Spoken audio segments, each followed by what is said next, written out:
Tonight on CTV, we explore the new design center on campus.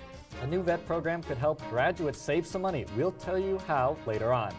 And the annual homecoming parade will look a little different this year. We have those details and more starting now on CTV.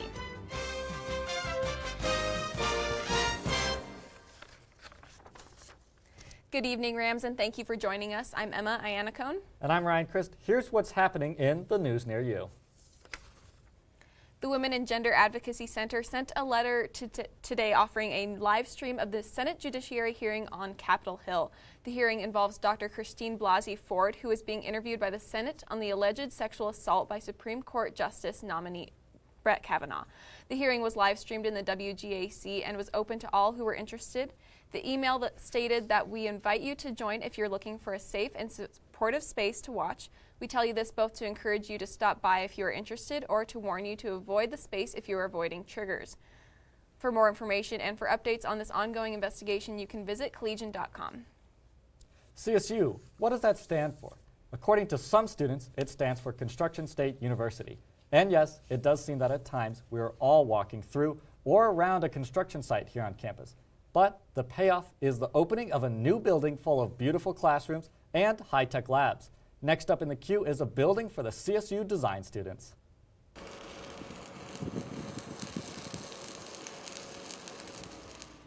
Construction is well underway for the Nancy Richardson Design Center, open to students this upcoming spring semester.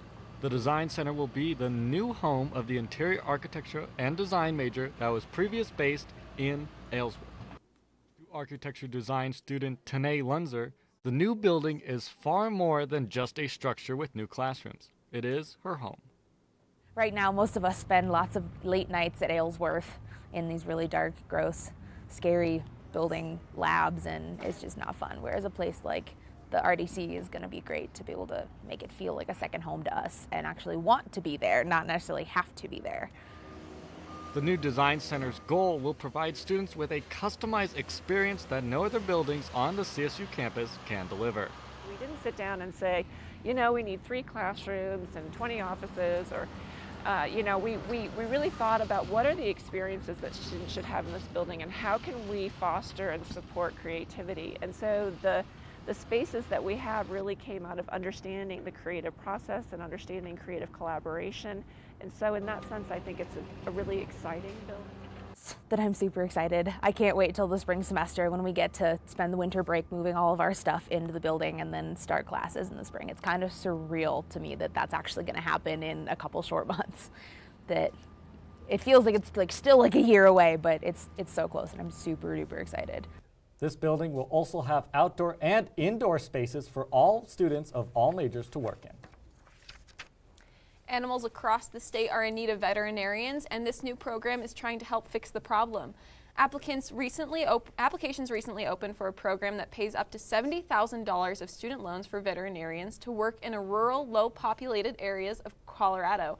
The Veterinary Education Loan Repayment Program is meant to curb the shortage of veterinarians in rural areas where livestock and animal owners are in need of professional services. Dr. Ashley Stokes says there are veterinarians that want to practice large animal medicine in rural areas, but it's difficult for graduates to afford to make the move. You know, because of the cost of education, because of costs in living in Colorado, sometimes they can be somewhat limited and feel somewhat limited on what they can really do and what they can pursue.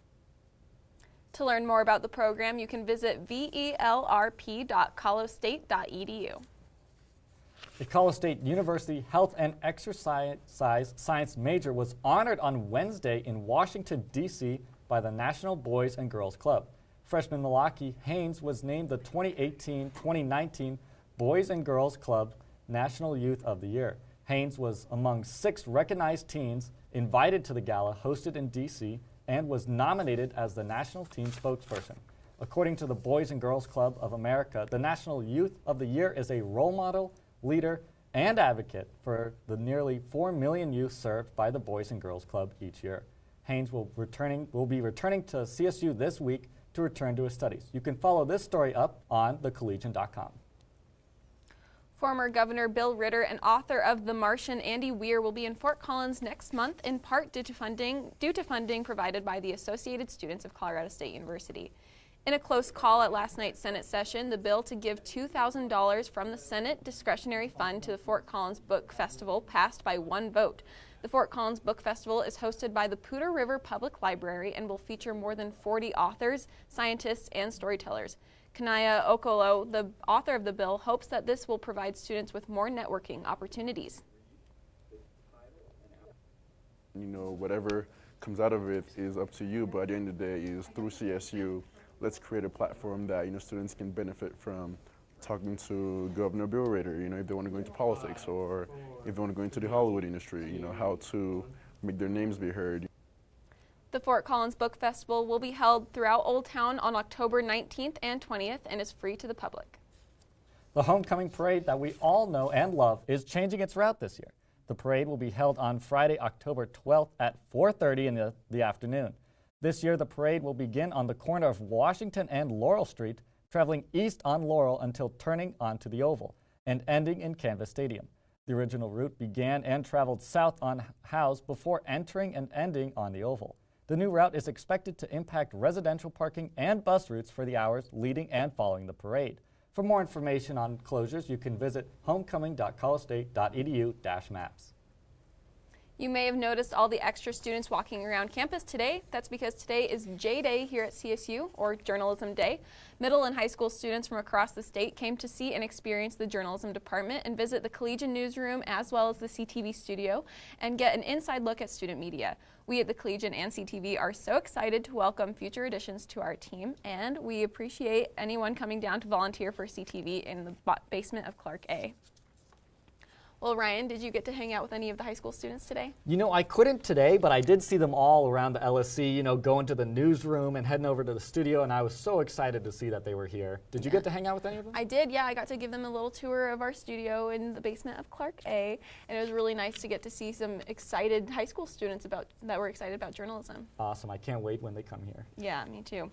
Well, Rams, that's all the news we have for tonight. Thank you for joining us. But don't go anywhere because we still have weather, sports, and entertainment coming up next.